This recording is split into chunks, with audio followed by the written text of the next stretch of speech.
Assalamualaikum warahmatullahi wabarakatuh. Bismillah, alhamdulillah.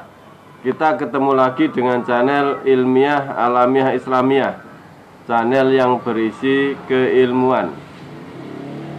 Kali ini saya akan berbincang-bincang tentang pengalaman saya, pengalaman pribadi dalam memburu detik-detik Lailatul Qadar. Nah, ini momennya mumpung saat ini bulan Ramadan. Bismillah, alhamdulillah. Jadi tahun 1990 saat saya masih kuliah, setiap hari saya melakukan senam pernapasan, melakukan olah napas, melakukan ilmu pernapasan. Hal wajar karena saat itu yang pertama saya masih muda, yang kedua saya juga masih aktif di dunia pencak silat. Nah, dari ilmu yang saya dapat dari pencak silat tersebut, saya lakukan tiap hari ilmu pernapasan tersebut.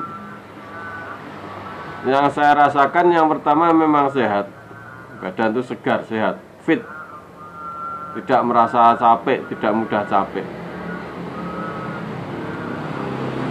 Yang kedua, kuat begadang. Yang kedua, jadi malam itu tidurnya sangat minim, pagi kuliah, ya kan, sore aktivitas yang lain. Itu kuat. Ya mungkin karena masih muda juga. Yang ketiga, sensitivitas ini terhadap keinginan kita terhadap alam ini meningkat. Ini karena olah napasan di pernapasan tadi, sensitivitas saya meningkat. Contohnya, saya mengerjakan tugas. Ini tugas kuliah, ini kadang-kadang sampai jam 4 malam. Dari sore sampai jam 4 malam. Terutama mau tugas menggambar. Karena zaman dahulu menggambar tidak pakai HP, tidak pakai komputer. Komputernya belum cukup untuk menggambar, belum bisa untuk menggambar komputer zaman dulu. Jadi menggambar pakai tangan manual. Nah, lama. Menggambar mesin itu lama, karena saya jurusan teknik mesin. Kalau menggambar spare part mesin itu lama, harus detail. Jam 4 pagi padahal sudah sangat capek, ngantuk, harus tidur. Paginya harus kuliah masalahnya. Lalu tidur jam 4 pagi, padahal jam setengah 5 ini subuh. Karena kebiasaan saya itu sholatnya itu di masjid, maka sebelum tidur saya berdoa, ya Allah bangunkan saya adzan nanti. Nah, posisi tidur terlelap karena capek tadi, tiba-tiba saya terbangun. Nah, terbangun itu posisinya sudah duduk saya. Yang aneh di sini, terbangunnya itu posisi sudah duduk. Lalu mendengar azan, ya udah wudu, ya kan, ke masjid. Ini pernapasan sensitivitasnya sampai segitu, refleksnya sampai segitu. Dan ini bukan sekali dua kali, berkali-kali. Makanya saya kalau ada ilmu pernapasan, saya mengakui ada sesuatu, walaupun tidak tampak, walaupun tidak terlihat, tapi nyata. Karena saya melakukan sendiri. Nah, suatu ketika saat saya pulang ke rumah, karena saya kalau hari Sabtu itu kuliah cuma setengah hari, minggunya libur, maka Sabtu sore itu pulang, saya selalu pulang dari kos-kosan. Nah, pulang di rumah saat saya sholat asar ini, Sehabis sholat asar itu saya lihat ada semut yang berjalan beruntun naik ke tembok. Lalu secara spontan saya memilih satu semut. Saya aliri energi dari penapasan tadi, energi alam tadi, saya aliri. Saya ambil, saya batin, semut turun. Semut yang saya tuju itu turun dari tembok. Turun sampai bawah. Saya bilang belok ke timur. Ternyata dia belok ke timur. Sambil saya amati, terus saya suruh lagi belok ke barat. Dia kembali ke barat, semut itu. Belok ke utara, dia kembali ke utara. Saya suruh mutar-mutar. Dia muter-muter. Agak lebar, muternya lebar. Setelah itu saya lepaskan. Saya berpikir, waduh, ternyata ilmu penapasan bisa seperti ini. Kalau semut yang tidak mengetahui bahasa manusia saja bisa kendalikan, apalagi kok ke manusia, tentu lebih bisa. Logika saya seperti itu. Terus saya berpikir, wah, kalau seperti ini dengan usia saya yang masih 21 tahun ini, repot ini saya.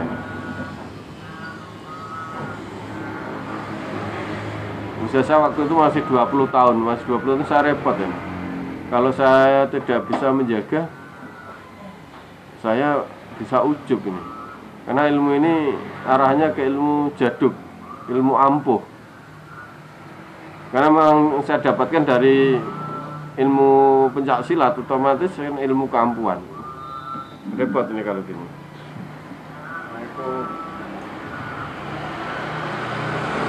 Karena itu saya berpikir, bagaimana kalau saya ujub? Wah, pasti neraka, sombong, neraka. Karena sombong, ujub itu pakaiannya Allah. Maka tidak layak sebagai manusia. Maka orang yang sombong, ujub itu musuhnya Allah. Memang hadisnya seperti itu. Wah, repot kalau gini saya.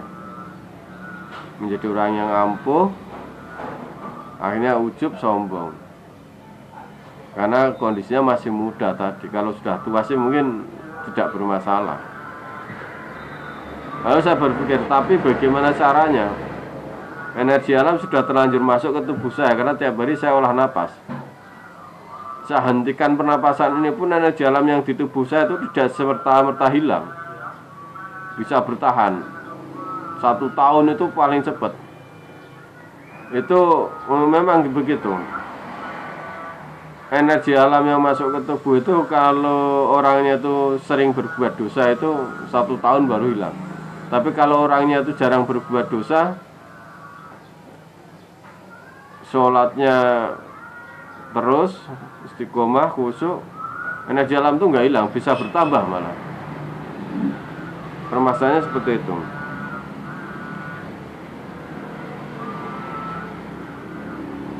Repot ini. Jadi sudah terlanjur mendarah daging.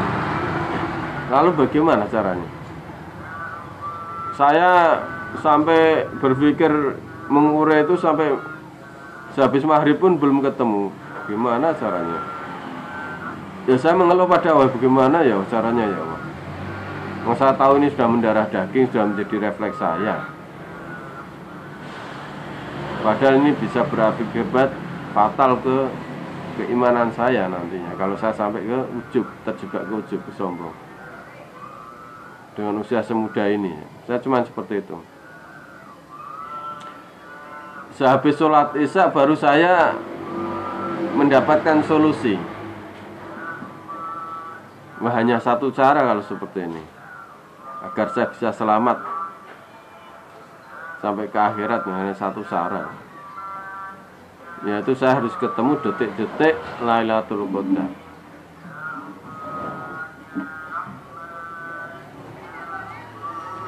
Jadi bukan malamnya, bukan lailnya, tapi detik-detiknya. Jadi pemikiran saya Kalau Anda tanya tahu hadisnya apa, dalilnya apa, saya nggak tahu. Saya cuma berpikir minyak wangi itu menebarkan aroma wangi. Bunga-bunga itu menebarkan aroma wangi. Berarti kalau ada aromanya, berarti ada bunganya atau ada minyaknya.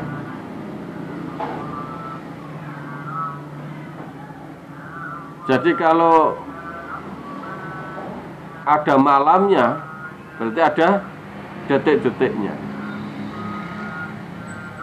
Pemikiran saya seperti itu. Kalau yang dimaksud Allah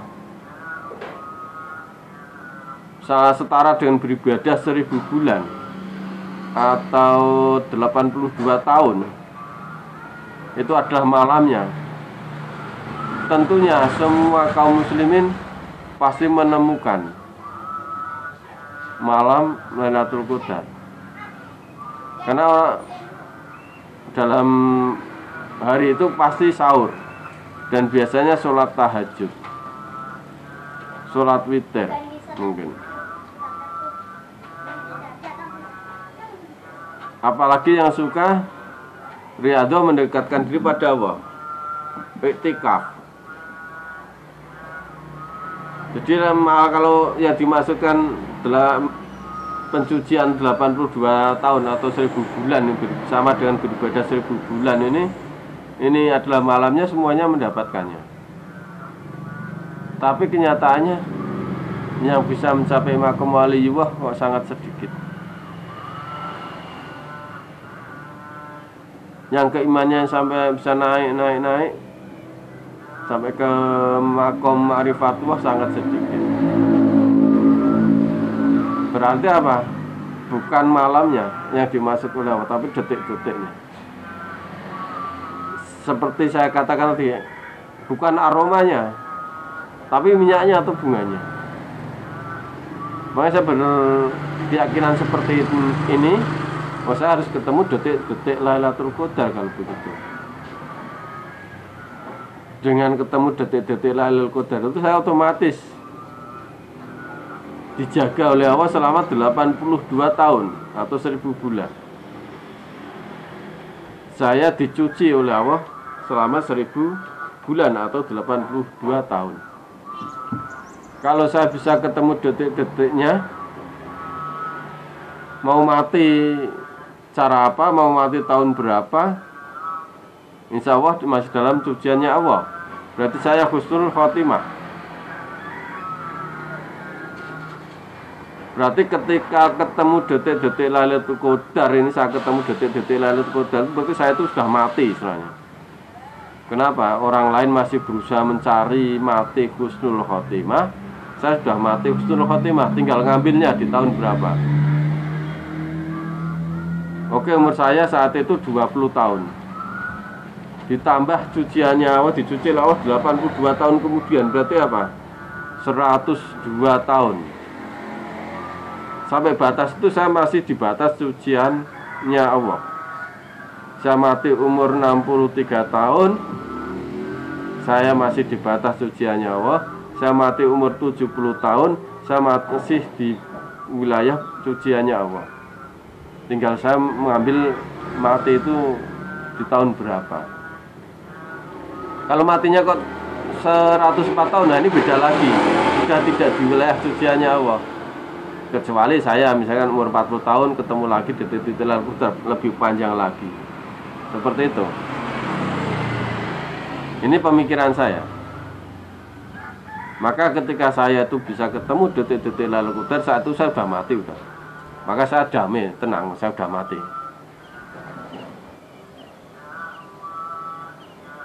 A'udzubillahi minasyaitonirrajim. Bismillahirrahmanirrahim. Sibghatullah wa man ahsanu minallahi sibghah wa nahnu lahu abidun. Ini di Al-Baqarah. Ayat ini kalau dibaca itu konteks ayat-ayat sebelumnya dengan sesudah ini ayat ini tidak nyambung.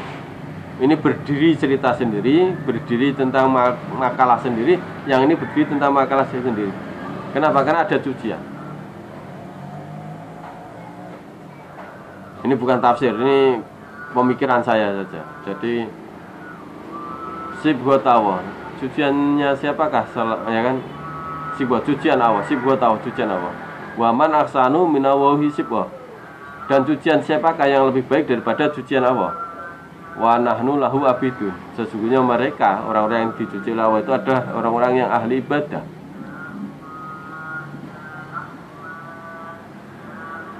Ya Al-Baqarah. Kalau kita baca terjemahannya, saya baca terjemahannya. Ini sebelum ayat ini suatu pembahasan sendiri. Setelah ayat ini suatu pembahasan sendiri. Kenapa? Karena cuci. Istilahnya sebelum ini orang itu kotor, sebelum ini bersih. Betul. Cobaannya mungkin beda kalau manusia. Cobaan yang seharusnya diterima ketika sebelum dicuci dan cobaan yang diterima setelah dicuci mungkin beda. Wallahu alam. Tapi yang jelas saya berkeyakinan detik-detik Lailatul Qadar itu mencuci saya selama 82 tahun. Mencuci saya selama 1000 tahun, maka saya harus ketemu.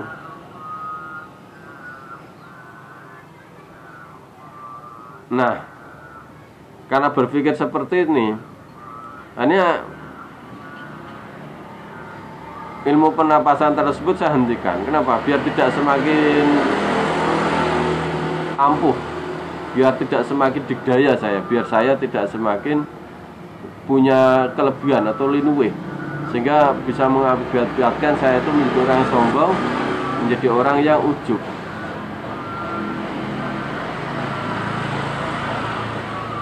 Karena itu saya ganti. Jadi energi yang ada pada diri saya, energi alamnya sudah terlanjur masuk, sudah terlanjur mendarah daging ini, saya gunakan untuk meraih detik-detik Lailatul Qadar. Saya selalu berdoa ini. Mau mandi berdoa, saat mandi berdoa, setelah mandi pun berdoa, mau makan berdoa. Sehabis makan berdoa, saat makan pun berdoa. Saat jalan berdoa, saat naik bis berdoa. Doanya sama, saya pakai bahasa Indonesia. Kenapa saya tidak bisa bahasa Arab masalahnya? Kadang pakai bahasa Jawa, karena apa? Karena saya menguasai bahasa Jawa. Duh Gusti kula nyuwun panjenengan temokne kula Gusti. Dumateng detik-detik Lailatul Qadar. Benjang nek kula ketemu, kula badhe ndedonga dumateng panjenengan Gusti. Ya Allah, pertemukan saya ya Allah dengan detik-detik Lailatul Qadar ya Allah. Kelak kalau saya ketemu saya ingin berdoa, saya akan berdoa kepada Engkau ya Allah. Cuman itu boleh dikatakan menjadi refleks saya. Kenapa? Karena saya lakukan terus. Sehari bisa sampai 100 kali saya berdoa seperti itu. Setiap saat saya teringat, saya berdoa. Sampai doa-doa yang lain saya buang semua, saya hentikan. Cuma doa itu. Dan itu 5 bulan sebelum Ramadan saya lakukan. Tiap saat. Sampai bulan Ramadan sudah datang pun terus.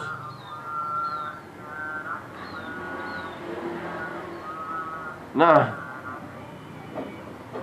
suatu ketika, karena kalau malam minggu ini saya posisi di rumah, tidak di Semarang. Terus setiap saat itu kalau Ramadan itu, malam minggu itu ada latihan calon pendekar. Dan di situ biasanya banyak sekali pendekar-pendekar yang datang, pesilat-pesilat yang datang. Maka saya pun datang, bisa bersilaturahim, bercengkrama dengan teman-teman sesama silat.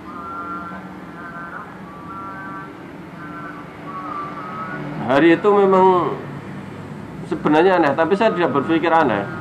Memang posisinya Ramadan itu posisi sering hujan atau sering mendung.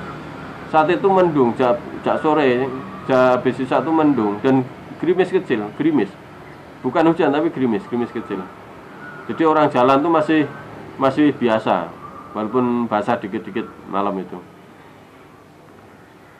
Yang kedua, banyak sekali, tidak seperti hari biasanya yang datang ini, pesilat-pesilat, pendekar-pendekar yang datang ini banyak sekali. Itu aura itu penuh, dari berbagai letting penuh. Ya mereka bergerombol sendiri, ngobrol sendiri dengan, ya kan seperti itu, ramai. Termasuk saya, wah ramai sekali. Yang siswa yang latihan juga banyak. Sekitar jam 10 atau jam 11 malam saya itu terus tak ke musola. Saya akhirnya ke musola sendirian, sholat. Jam 1:30 malam saya keluar dari musola, kembali ke tempat latihan tadi. Di pendopo itu semuanya tertidur. Semuanya tertidur.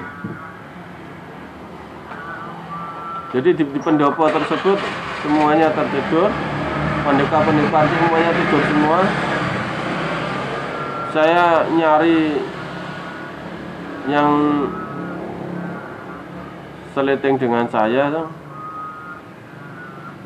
sekampung dengan saya, yang akrab dengan saya, sama-sama berangkatnya latihan itu sama. Mas Purnomo sama Mas Budiko Semoro. Mereka berdua itu tidak ada, tidak di situ posisinya. Saya keluar, saya melihat. Jadi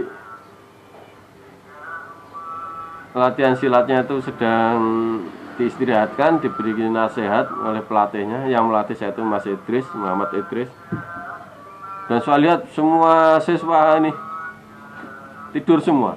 Mas Idris itu memberikan nasihat dengan menggebu itu, siswanya tidur. Dia ngomong sendiri. Nah, saya biarin saja. Saya cuma mencari Mas Budiko Semoro sama Mas Purnomo, kok nggak ada ya? Barangkali di pinggir sawah. Jadi saya tak jalan pinggir sawah. Jadi saya jalan itu tujuannya nyari Mas Budiko Semoro sama Mas Purnomo. Jalan.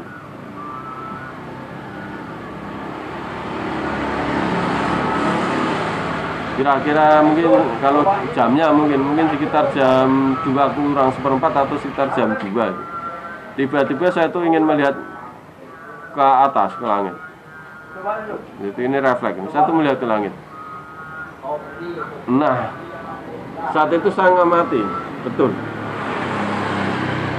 Berarti langit itu, mendung itu tebal. Langit itu kayak dibelah dari utara sampai selatan pagi besok, pagi besok. Jadi mendung itu larinya ke barat sampai sama ke timur, mendung. Barat sama ke timur. Begitu terbelah nih, wah bintang begitu banyak. Betul, saya ngomongkan ini langit terbelah. Bintang begitu banyak. Wah, tidak pernah saya melihat bintang sebanyak itu. Dan ini yang dibelah ini bersih betul, sehingga bintang semuanya tampak terbuka. Ada angin, bukan dari samping, dari atas ke bawah. Saya rasakan angin halus dari atas ke bawah. Saya cuma ngamati, melihat. Saya berpikir, apa ini Lailatul Qadar ya? Yaudah kalau gitu saya tak berdoa.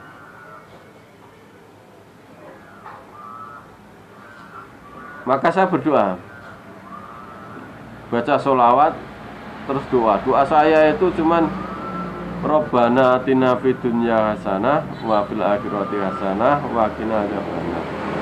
Ya Allah, matikanlah saya secara husnul khotimah. Saya ulangi lagi, Robbana atina fid dunya hasanah wa fil akhirati hasanah wa qina adzabannar. Ya Allah, matikanlah ya Allah saya dalam keadaan husnul khotimah. Cuman itu doa itu saya ulang-ulangi, entah 5 kali, entah 7 kali. Jadi sambil melihat langit ini, sambil melihat bintang, sambil merasakan angin terbuka penuh. Ini sampai full, sampai ufuk, ya, sampai mendung itu nggak terlihat sama sekali. Jadi melihat kemanapun bintang semua dan banyak sekali. Ini kembali lagi Kembalinya mendung itu dari barat dan dari timur, nutup lagi. Nah, setelah nutup saya jalan. Saya yakin ini Lailatul Qadar seperti ini karena tidak lumrah, bukan sesuatu yang seperti hukum alam. Kalau hukum alam, kalau angin itu dari barat, mendung itu larinya ke timur semua. Kalau angin itu dari timur, mendung larinya ke barat semua. Kalau mendung dari utara, larinya mana? Kalau angin dari utara, mendung itu lari ke selatan semua. Ini sunatullah hukum. Saya nggak pernah lihat mendung itu larinya ke barat sama ke timur. Karena dari utara sampai selatan itu seperti dibelah dengan pisau, sangat lurus. Dan tidak gumpal-gumpal gini, enggak, lurus. Saya yakin ini detik-detik Lailatul Qadar seperti ini. Allah menunjukkan kepada saya. Terus saya jalan. Tidak ada 5 menit saya ketemu Mas Budi Kusworo sama Mas Purnomo itu sedang duduk di pinggir jalan, duduk mereka berdua sambil ngobrol duduk. Terus saya datang, terus mereka berdua tanya ke saya, kamu lihat tadi Fek? Di langit itu saya tanya. Iya, melihat. Mereka berdua ngomong, apa ini ya Lailatul Qadar ya? Iya insya Allah. Alhamdulillah. Jadi doa saya memang seperti cuman Robbana atina fid dunya hasanah wa fil akhirati hasanah wa qina adzabannar. Terus saya minta mati dalam husnul khotimah. Cuman itu. Saya tidak minta mobil, tidak minta yang lain-lain. Minta jadi presiden juga enggak kepikir. Apalagi mau minta jadi RT nggak pernah pikir. Nah, maka saya mengatakan detik-detik Lailatul Qadar itu ada. Saya hakul yakin karena saya mengalami seperti itu. Kalau Lailatul Qadar ada jelas ada, detik-detiknya ada. Itu. Kalau Anda bisa ketemu detik-detik Lailatul Qadar, insya Allah untuk menemukannya lagi di Ramadan mendatang itu lebih mudah, lebih ringan. Nah, pengalaman saya memang seperti itu, lebih mudah, lebih ringan. Yang pertama, yang paling berat itu pertamanya, betul, berat sekali. Saya sampai 5 bulan tiap hari berdoa itu tidak terhitung, bisa ratusan mungkin. Mau saya doa-doa yang lain tuh saya buang semua. Habis sholat itu saya nggak berdoa yang lain, itu doanya cuma itu.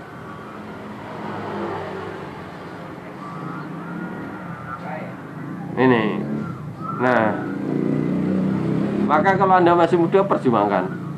Bisa ketemu detik-detik Lailatul Qadar. Nah, kalau sudah tua, ya berjuang sama.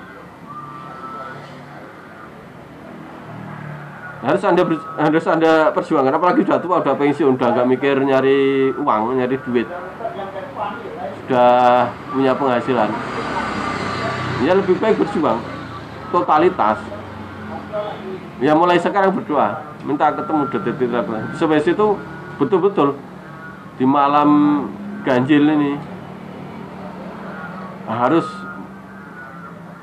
terjaga, tidak tidur. Kalau perlu jalan di luar jalan kaki. Sama, saya pun dulu kan jalan kaki sama. Sehingga saya bisa melihat. Kalau sampai di dalam rumah, ya tidak bisa melihat.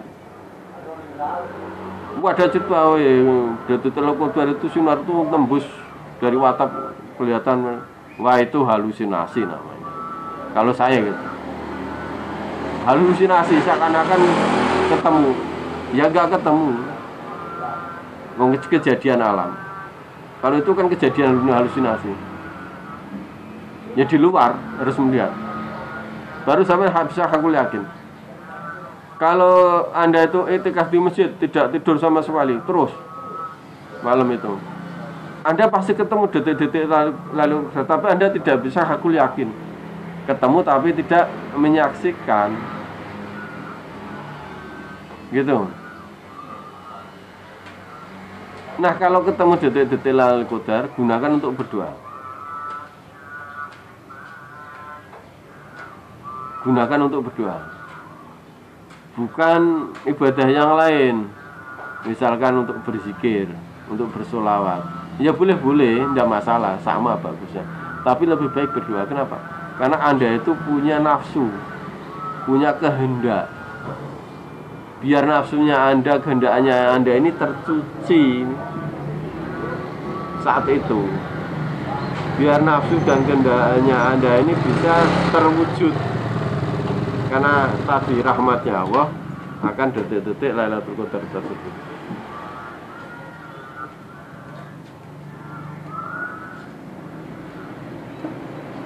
Yang pertama, Anda tadi harus kuatkan diri, harus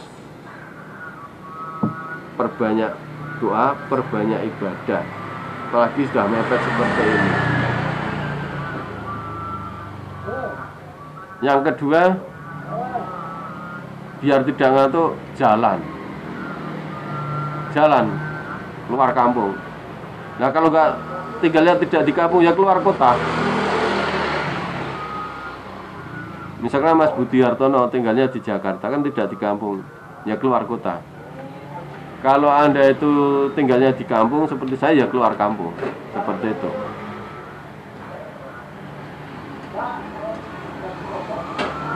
Ini tips saya. Kenapa saya? Karena saya sudah membuktikan sendiri dengan cara ini.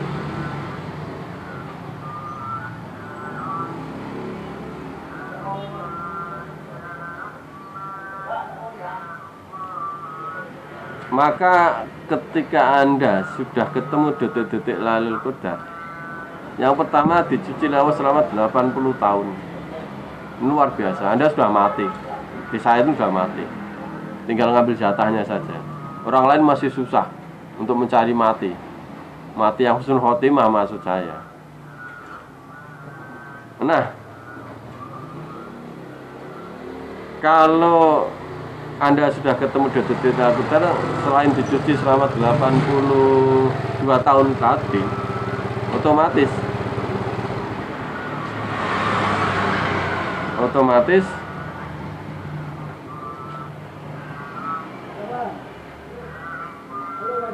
percepatan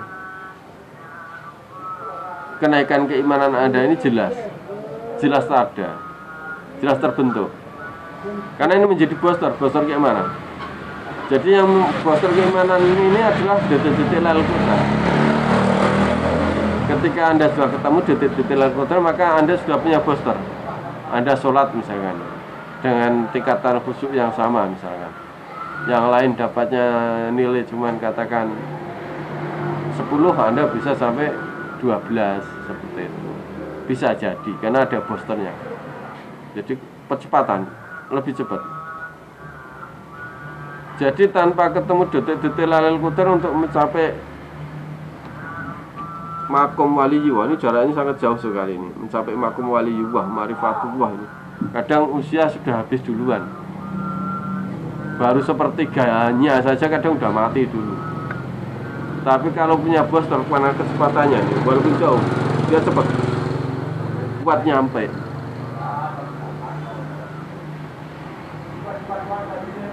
Maka harus ketemu detik-detik Lailatul Qadar. Kalau ingin mencapai makom keimanan tertinggi, makom ma'rifatullah, makomnya waliyullah, makomnya para abidun.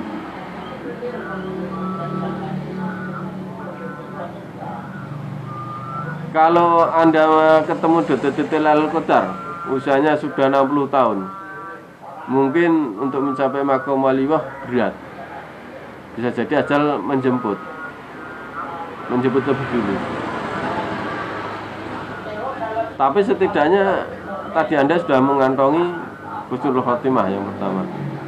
Yang kedua bisa jadi, ya kan, Anda bisa mencapai setengah makom itu, atau katakan mencapai makom mubasirah, orang yang melihat, hati Anda itu melihat.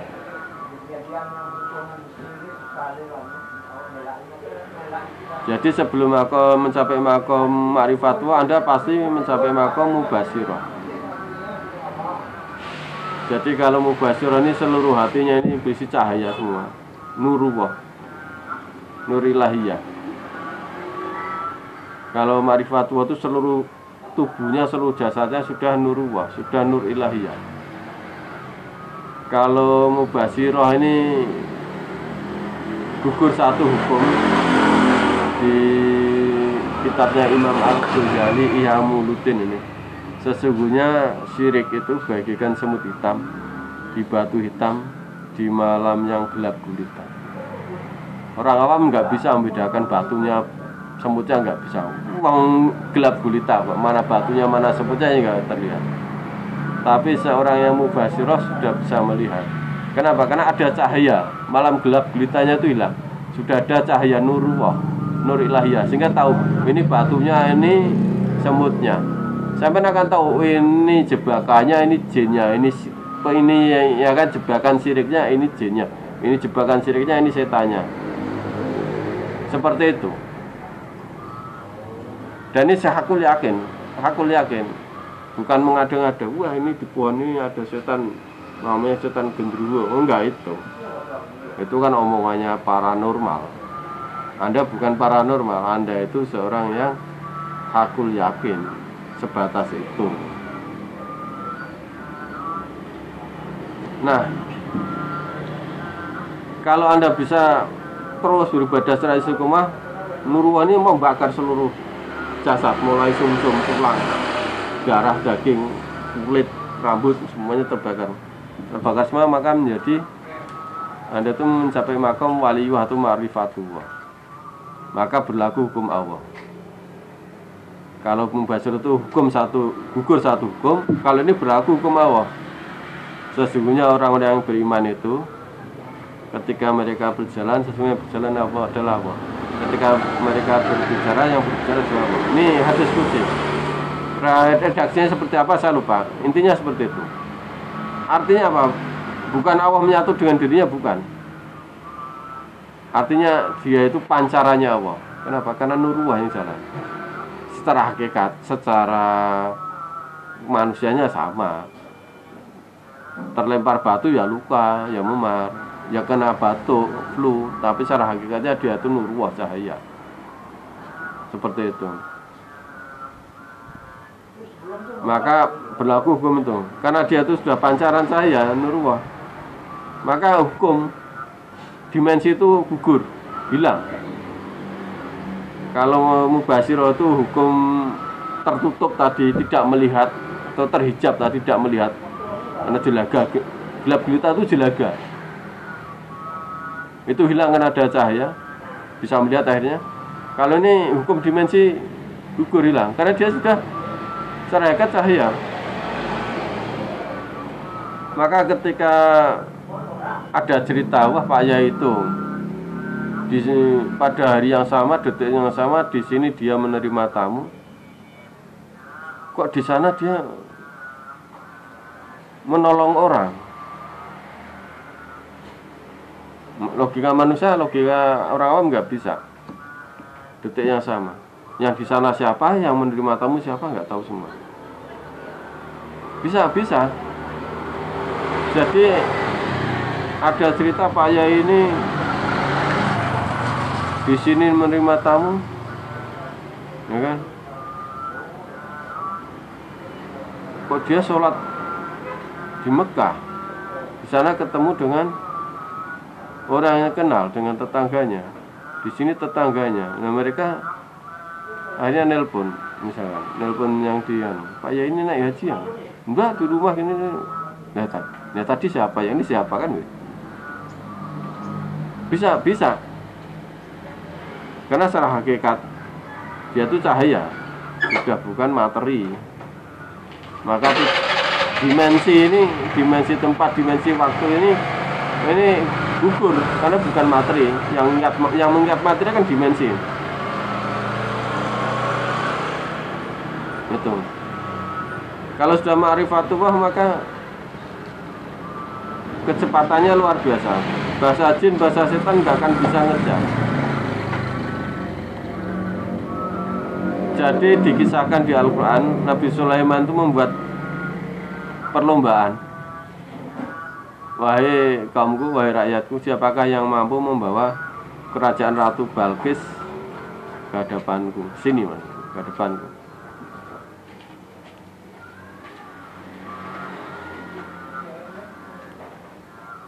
Secara logika manusia awam tidak mungkin dengan jangkauan sekian ratus kilo harus melewati hutan dan sebagainya. Terus ada yang unjuk jari, Jin Ifrit, rajanya jin, saya Baginda, saya mampu membawa kerajaan Ratu Balkis secepat Baginda berdiri dari singgasana. Orang duduk berdiri 1, 2 detik atau 1,5 detik. Orang awam butuh waktu bisa jadi 10 tahun. Jin Ifrit hanya butuh waktu 1,5 detik. Orang lain itu butuh jumlah tenaga yang banyak sekali, mungkin ribuan orang, dia bisa sendirian. Secara logika awam tidak bisa. Tapi Al-Quran mengabarkan seperti itu.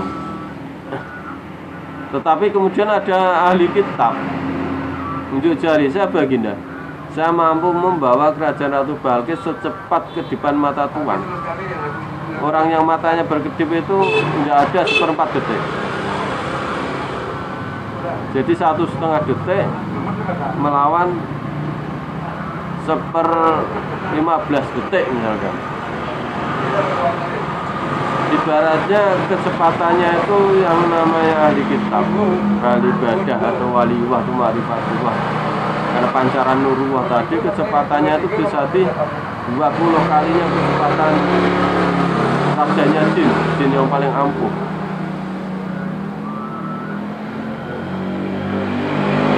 Jadi kalau waliullah sama rajanya jin Ifrit ini berlomba lari dari Jakarta, ya kan, sampai ke Arab Saudi misalnya, berlomba lari.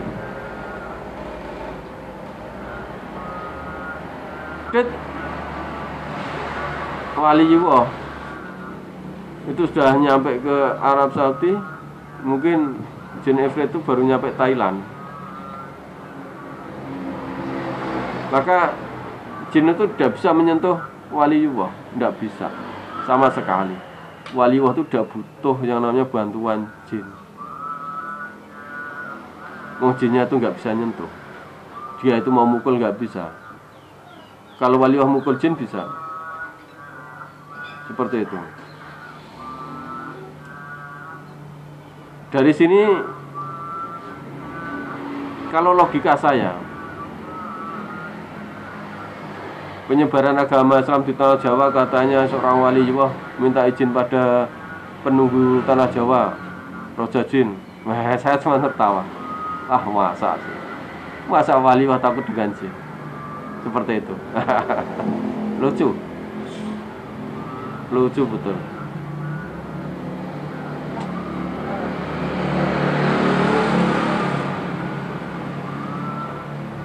Kenapa? Karena tadi logikanya nggak bisa, ngapain minta tolong pada dia. Kalau dia minta tolong pada waliullah bisa. Jauh kecepatannya, jauh sekali. Seperti itu. Nah, di Ramadan ini mari kita kuatkan lagi untuk mencari detik-detik Lailatul Qadar. Dan di Ramadan yang besok kuatkan lagi, insya Allah. Semakin Anda sering mencari detik-detik Lailatul Qadar, insya Allah kesempatannya semakin banyak. Seperti itu. Sama dengan orang bekerja, kerja di sini tuno, tidak dapat uang. Nyari kerja lagi, nah besok akhirnya dapat uang, sama. Seperti itu. Jadi kalau Ramadan ini nggak ketemu, ya semoga Ramadan mendatang bisa ketemu. Kan seperti itu. Marilah kita tutup acara bincang-bincang ini dengan doa bersama.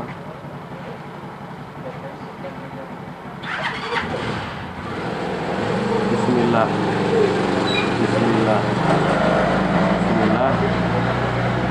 Shollallahu ala Muhammad. Shollallahu ala Muhammad. Shollallahu ala jadikanlah kami semua ini orang yang soleh-solehah. Karuniakanlah kepada kami semua ini kefahaman akan agamamu, dinul Islam dengan sempurna, dan karuniakanlah kepada kami kemampuan mengamalkannya. Karuniakanlah kepada kami semua ini ya Allah ilmu yang bermanfaat, dan berilah kami kemampuan untuk mengamalkannya. Karuniakanlah ya Allah kepada kami semua ini ya Allah kesehatan lahir dan batin, kesehatan di dunia dan di akhirat. Karuniakanlah kepada kami semua ini ya Allah keberkahan hidup di dunia dan keberkahan hidup di akhirat kelak. Karena kepada kami semua ini ya Allah rezekimu ya Allah yang halal, yang barokah, yang banyak. Ya Allah, kabulkanlah hajat kami ya Allah. Ketemu detik-detik Lailatul Qadar ya Allah. Walaupun sekali saja dalam seumur hidup ini ya Allah, ketemulah kami dengan detik-detik Lailatul Qadar.